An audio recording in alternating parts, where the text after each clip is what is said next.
You fool! Warren is dead.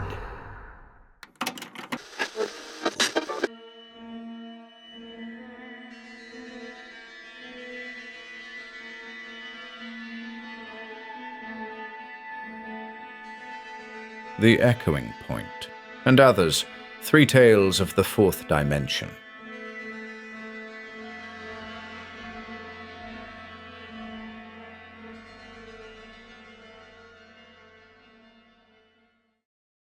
The Echoing Point, by Kirk Meadowcroft. It was near the close of my last year at college, and this night I had worked later than usual in the chemical laboratory to put my notes in shape for the professor to examine the following day. Only the one light over my desk was burning, and the janitor, waiting to close the hall for the night, stood at the door. Finally he shuffled over beside me, and I expected that he was about to ask me to leave, but he only said, "You would search out the secrets of the universe, would you? Like all the rest of them. If you were but wiser, you'd live days and dream nights in terror, lest you find out what the universe holds." I put aside my notebook to listen to this grizzled old man, who leaned on his broom and talked with the accent of the English countryside, so different from the speech of the Englishman one commonly meets.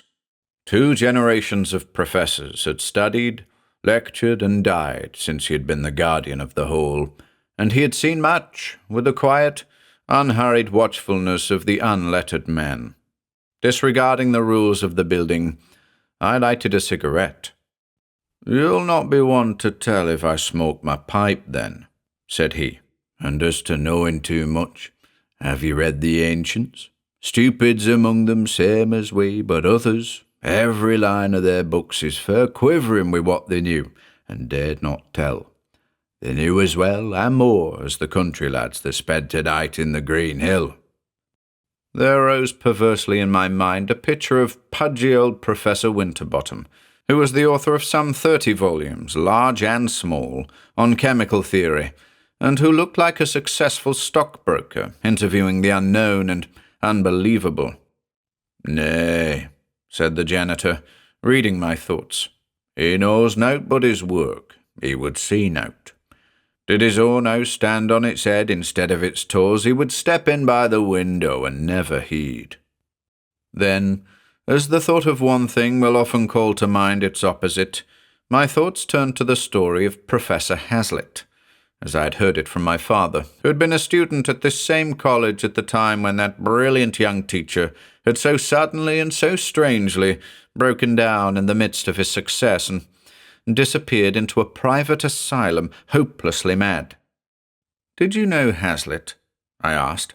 "Hazlitt? Who told you of Hazlitt?"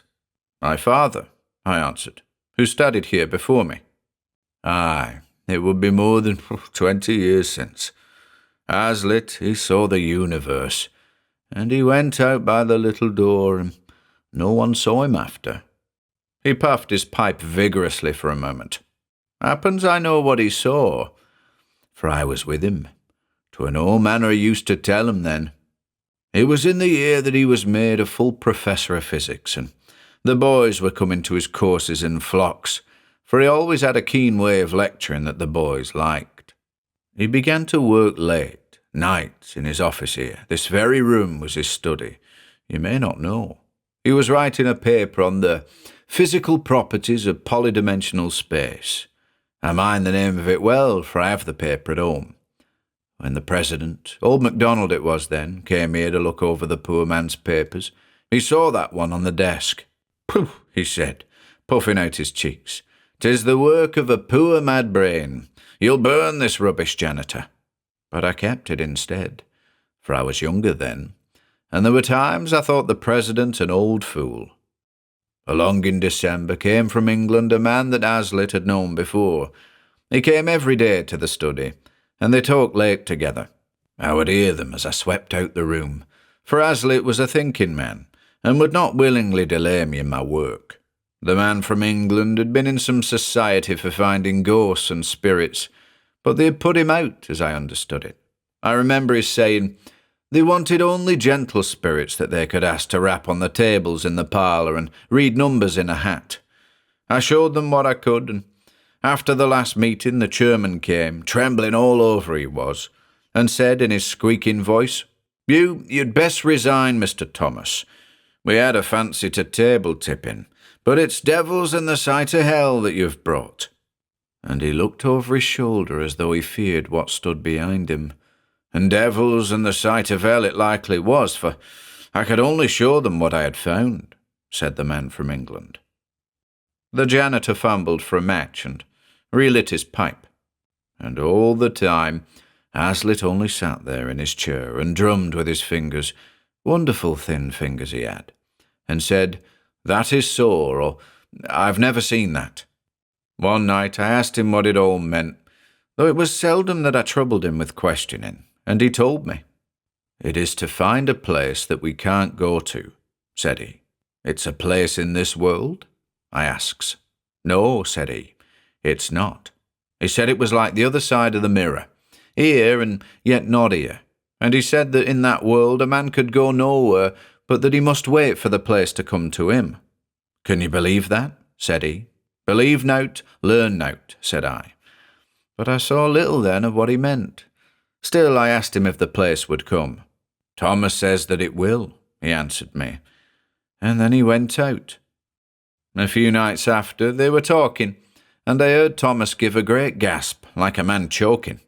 It's here, he said, it's here. They both listened, and I left off my sweeping to listen too. It was like the voices of people going by in a car, but there was no car, and their voices were in the room, and they were crying. One little voice began to sing, and Hazlitt leaned forward in his chair, and his eyes were awful. It's Anne, Anne, Anne, he kept saying. The song went off into a scream, and he fell over on the desk with his hands pawing the papers and his heels kicking the chair like a man in a fit. The noises grew farther and farther off, and it was Thomas and I that got him into a cab and took him home. I asked Thomas what it was that had come into the room. He asked me if I'd ever been in a whispering gallery, where you stand in certain places and hear the voice of someone that you can't see. He may be close by, just around the corner, or far off, you can't tell. But he said that this was like a whispering gallery as big as the whole world, and the sun and the stars. You could see nowt, only hear. The janitor knocked out his pipe on the floor and started to refill it, when we heard steps in the hall outside. He stuffed the pipe into his pocket. It's the new night watchman, and sweeping not done yet. Quickly he began to brush over the floor, while I gathered up my papers from the desk and stood ready to leave as the door opened. The man who entered was not the night watchman, but a tall, lean man with deep lines in his smooth-shaven face, who said, "Good evening, Tim," to the janitor in a voice that made the old man look up with a start. "Good evening, Professor," he answered, and his hand shook till the broom handle rattled against the desk. The professor looked at me with some surprise, then called me by my father's name. A moment afterward, he became abstracted, repeating to himself in a low voice, "There is another way." He kept moving his hands, and I noticed the slim fingers, grey and pale like all the rest of him.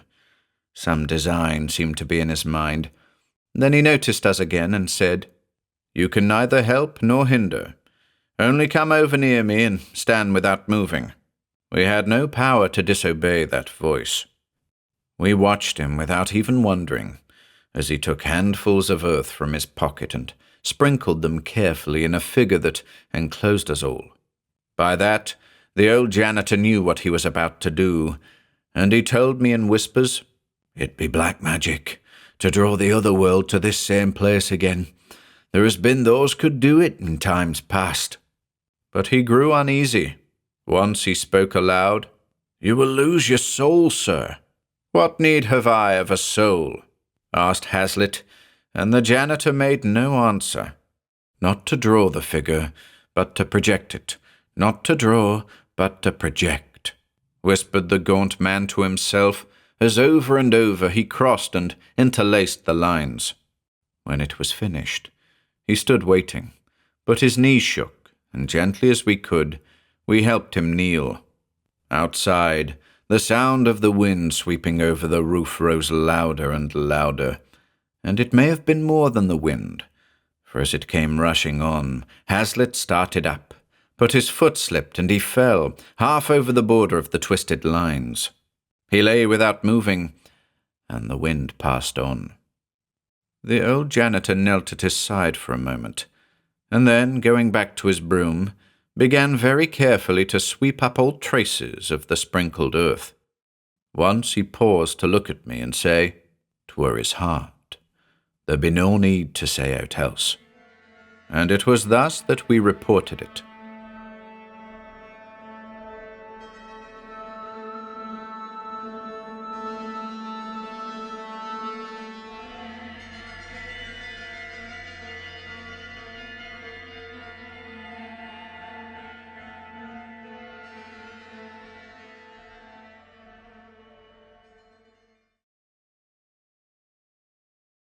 The Night Wire by H.F. Arnold. New York, September 30th, CP Flash. Ambassador Hollywell died here today. The end came suddenly, as the ambassador was alone in his study. There is something ungodly about these night wire jobs. You sit up here on the top floor of a skyscraper and listen in to the whispers of a civilization. New York, London, Calcutta, Bombay, Singapore, they're your next-door neighbors after the streetlights go dim and the world has gone to sleep. Alone in the quiet hours between 2 and 4, the receiving operators doze over their sounders and the news comes in. Fires and disasters and suicides, murders, crowds, catastrophes. Sometimes an earthquake with a casualty list as long as your arm. The night wire man takes it down almost in his sleep, picking it off on his typewriter with one finger. Once in a long time, you prick up your ears and listen. You've heard of someone you knew in Singapore, Halifax, or Paris long ago. Maybe they've been promoted, but more probably they've been murdered or drowned. Perhaps they just decided to quit and took some bizarre way out. Made it interesting enough to get in the news. But that doesn't happen often. Most of the time you sit and doze and tap on your typewriter, and wish you were home in bed. Sometimes, though, queer things happen. One did the other night, and I haven't got over it yet. I wish I could. You see, I handle the night manager's desk in a western seaport town. What the name is doesn't matter. There is, or rather was, only one night operator on my staff, a fellow named John Morgan, about 40 years of age, I should say, and a sober, hard-working sort. He was one of the best operators I ever knew, what is known as a double man. That means he could handle 2 instruments at once and type the stories on different typewriters at the same time. He was one of the 3 men I ever knew who could do it consistently, hour after hour, and never make a mistake. Generally, we used only one wire at night, but sometimes when it was late and the news was coming fast, the Chicago and Denver stations would open a second wire, and then Morgan would do his stuff. He was a wizard, a mechanical automatic wizard, which functioned marvelously, but was without imagination. On the night of the 16th, he complained of feeling tired. It was the first and last time I had ever heard him say a word about himself, and I had known him for 3 years. It was just 3 o'clock, and we were running only one wire. I was nodding over the reports at my desk, and not paying much attention to him, when he spoke. "Jim," he said, "does it feel close in here to you?" "Why, no, John," I answered, "but I'll open a window if you like." "Never mind," he said. "I reckon I'm just a little tired." That was all that was said, and I went on working. Every 10 minutes or so I would walk over and take a pile of copy that had stacked up neatly beside the typewriter as the messages were printed out in triplicate. It must have been 20 minutes after he spoke that I noticed he had opened up the other wire and was using both typewriters. I thought it was a little unusual, as there was nothing very hot coming in. On my next trip I picked up the copy from both machines and took it back to my desk to sort out the duplicates. The first wire was running out the usual sort of stuff, and I just looked over it hurriedly.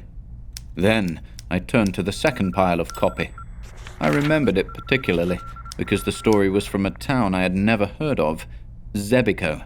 Here is the dispatch. I saved a duplicate of it from our files. Xebico, September 16, CP Bulletin. The heaviest mist in the history of the city settled over the town at 4 o'clock yesterday afternoon. All traffic has stopped and the mist hangs like a pall over everything. Lights of ordinary intensity fail to pierce the fog, which is constantly growing heavier. Scientists here are unable to agree as to the cause, and the local weather bureau states that the like has never occurred before in the history of the city. At 7 p.m. last night, the municipal authorities... That was all there was. Nothing out of the ordinary at a bureau headquarters, but, as I say, I noticed the story because of the name of the town. It must have been 15 minutes later that I went over for another batch of copy. Morgan was slumped down in his chair and had switched his green electric light shade so that the gleam missed his eyes and hit only the top of the two typewriters. Only the usual stuff was in the right-hand pile, but the left-hand batch carried another story from Xebico. All press dispatches come in takes, meaning that parts of many different stories are strung along together, perhaps with but a few paragraphs of each coming through at a time. This second story was marked Add Fog. Here is the copy. At 7 p.m., the fog had increased noticeably. All lights were now invisible, and the town was shrouded in pitch darkness. As a peculiarity of the phenomenon, the fog is accompanied by a sickly odor comparable to nothing yet experienced here. Below that, in customary press fashion, was the hour, 3:27, and the initials of the operator, J.M. There was only one other story in the pile from the second wire. Here it is. Second Ad Xebico Fog. Accounts as to the origin of the mist differ greatly. Among the most unusual is that of the sexton of the local church, who groped his way to headquarters in a hysterical condition and declared that the fog originated in the village churchyard. It was first visible as a soft grey blanket clinging to the earth above the graves, he stated. Then it began to rise higher and higher. A subterranean breeze seemed to blow it in billows, which split up and then joined together again. Fog phantoms, writhing in anguish, twisted the mist into queer forms and figures, and then, in the very thick midst of the mass, something moved. I turned and ran from the accursed spot. Behind me I heard screams coming from the houses bordering on the graveyard. Although the sexton's story is generally discredited, a party has left to investigate. Immediately after telling his story, the sexton collapsed and is now in a local hospital, unconscious. Queer story, wasn't it? Not that we aren't used to it, for a lot of unusual stories come in over the wire. But for some reason or other, perhaps because it was so quiet that night, the report of the fog made a great impression on me. It was almost with dread that I went over to the waiting piles of copy. Morgan did not move, and the only sound in the room was the tap-tap of the sounders. It was ominous, nerve-wracking. There was another story from Xebico in the pile of copy. I seized on it anxiously. New lead, Xebico Fog CP. The rescue party, which went out at 11 p.m. to investigate a weird story of the origin of a fog which, since late yesterday, has shrouded the city in darkness, has failed to return. Another and larger party has been dispatched. Meanwhile, the fog has, if possible, grown heavier. It seeps through the cracks in the doors and fills the atmosphere with a depressing odor of decay. It is oppressive, terrifying, bearing with it a subtle impression of things long dead. Residents of the city have left their homes and gathered in the local church, where the priests are holding services of prayer. The scene is beyond description. Grown folk and children are alike terrified, and many are almost beside themselves with fear. Amid the wisps of vapor which partly veil the church auditorium, an old priest is praying for the welfare of his flock. They alternately wail and cross themselves. From the outskirts of the city may be heard cries of unknown voices. They echo through the fog in queer, uncadenced minor keys. The sounds resemble nothing so much as wind whistling through a gigantic tunnel, but the night is calm, and there is no wind. The second rescue party...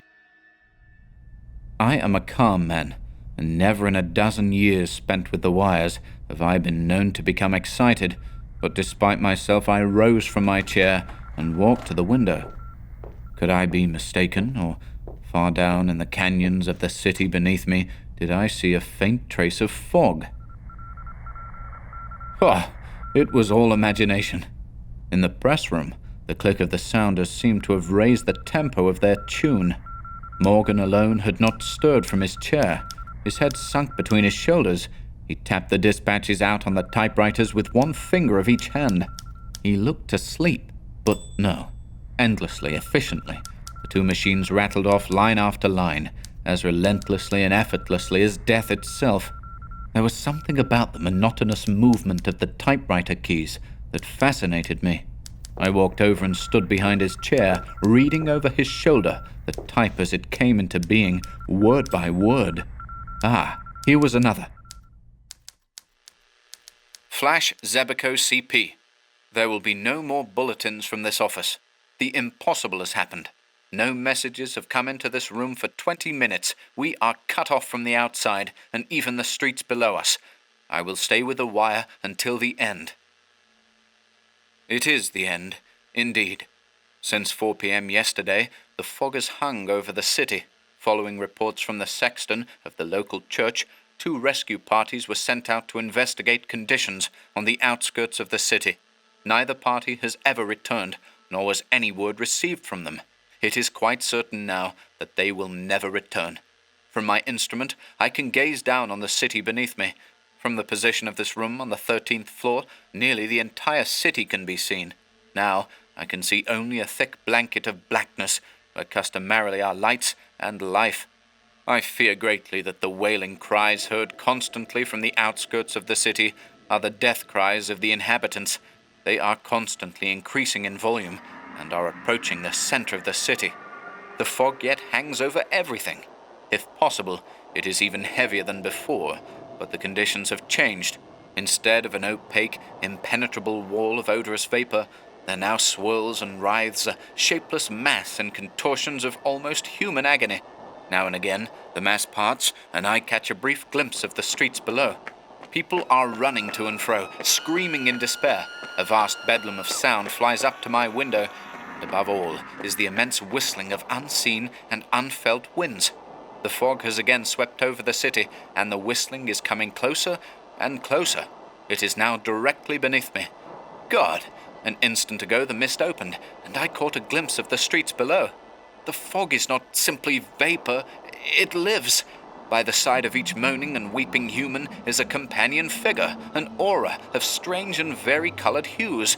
How the shapes cling, each to a living thing. The men and women are down, flat on their faces. The fog figures caress them lovingly. They are kneeling beside them. They are... but I dare not tell it. The prone and writhing bodies have been stripped of their clothing. They are being consumed, piecemeal. A merciful wall of hot, steaming vapor has swept over the whole scene. I can see no more. Beneath me, the wall of vapor is changing colors.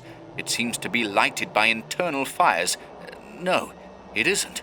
I have made a mistake. The colors are from above, reflections from the sky. Look up, look up. The whole sky is in flames, colors as yet unseen by man or demon. The flames are moving. They have started to intermix. The colors are rearranging themselves. They are so brilliant that my eyes burn. They are a long way off.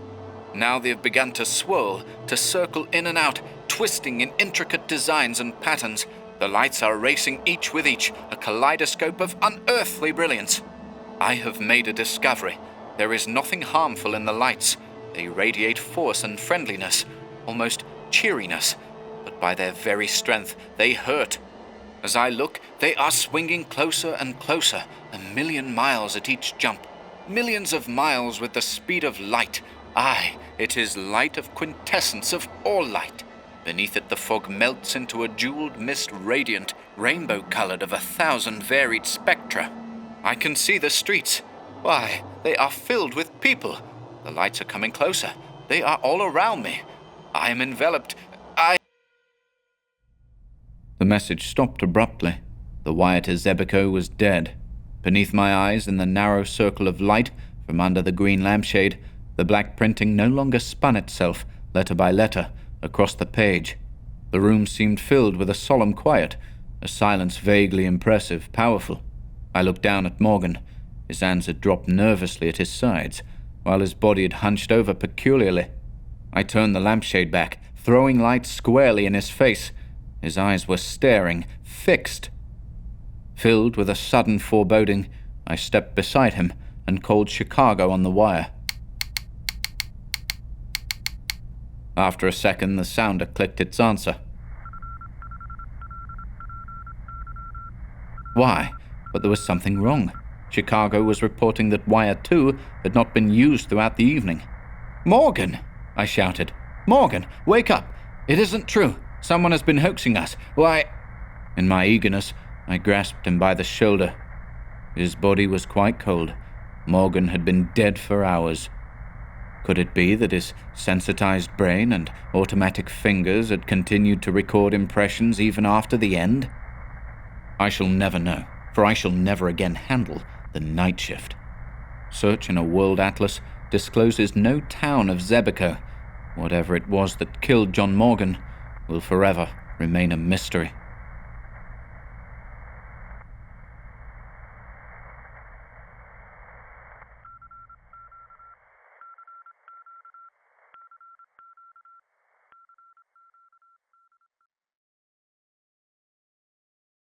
The Fourth Dimension by Charles Ford.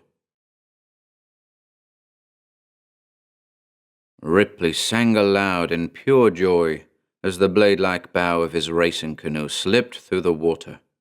The wind was northwest and puffy, and the lake showed a lively blue and white under the sky.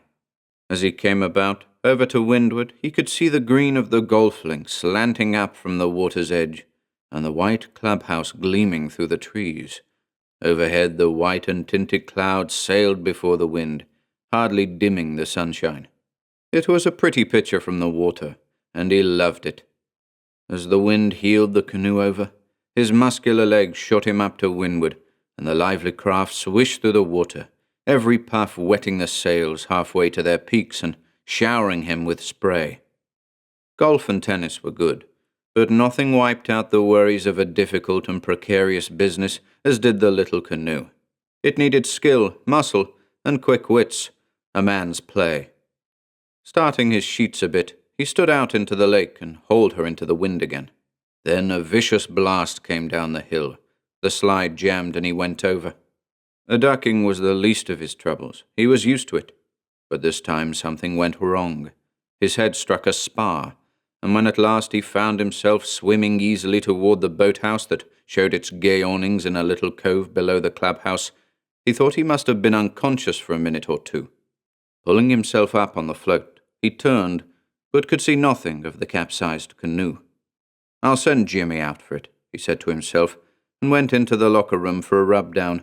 It struck him as rather singular that when he went out, float and boathouse and locker room had been gay with many-colored canoes and girls in summer dresses and men talking over golf scores and exchanging alibis and experiences. Now everything was quiet, but for a few men he didn't know, talking soberly in the locker room. "Well, that ducking took Miller off my mind for a while anyhow. Queer that crack on my skull didn't raise a lump," he mused, rubbing his head cautiously. Jimmy did not appear by the time Ripley had changed, and he took out his clubs and strolled up the slope to the first tee. He felt a little tired and dazed, and it might be amusing to watch them drive off. Perhaps he would feel like playing a few holes if some acquaintance showed up about the time Miller began pestering him again. But it wasn't the Miller business that puzzled him now. The tee was the same. Railing and water can and sandbox were just where they belonged. The narrowing vista of the first fairway with the green, and its tiny flag perched up on a knoll 400 yards away, were as usual. The long ranks of translucent clouds sailing down the wind with their shadows flitting down the hill ahead of them were just as they had looked from the lake. Out there, several racing canoes like his own danced over the white caps and heeled down before the puffs of wind. That puzzled him. His had been the only one of that type of canoe left on the lake because they were thought pretty risky for such treacherous water. Golfers drove off, several foursomes, and passed on up the course, but he didn't seem to know one of them. They seemed to be having a good time, but there wasn't any of the usual loud chaffing about handicaps and bets. Even the caddies were subdued. Somehow things were different. A tall man, with a long, clean-shaven, pleasant face, sat down beside him, nursing between his knees a formidable outfit of clubs. There was something about him that stirred Ripley's recollections, but he couldn't place him. Ripley nodded, however, and the stranger greeted him pleasantly. "I don't think I've met you before. You're Mr. Ripley, aren't you? My name's Longdon." Ripley stared a little. Where had he heard of Longdon? There was a famous racing canoe man of that name, but somehow it stuck in Ripley's mind that the Longdon he was thinking of had been in the Navy during the war and had lost his life saving a lot of others from an explosion on board a destroyer. This man couldn't be the same Longdon. "Playing today?" asked Longdon. Ripley shook his head. "I thought I would, but I'm a little tired," he said. "Just had a bad spill on the lake, and my head doesn't seem quite right. Got a knock against the mast going over. I think I'll hunt up Jimmy and get him to go out after my canoe. If you don't mind, I'll walk down with you for a cigarette," Longdon said, and together they went down the slope to the boathouse, Longdon clipping dandelion heads with his putter as they strolled along. Ripley was aware of a certain restraint about his companion, as if he wanted to say something and didn't quite know how to go about it. They reached the landing and sat down on a bench, looking out over the water and smoking in silence. Suddenly, Ripley saw a queer thing. It seemed as if the pretty scene before them rolled aside, and out there was a dory where there had been no dory before. 3 men were in it, dragging for something in the lake, and alongside the dory was a capsized canoe, its green hull and a bit of white sail showing on the water. Longdon looked at him sympathetically, but Ripley couldn't understand the look. "Why, that's my canoe," cried Ripley. "Jimmy must have... What in the world are they dragging for?" Longdon said, "It is your canoe. Don't you understand now?"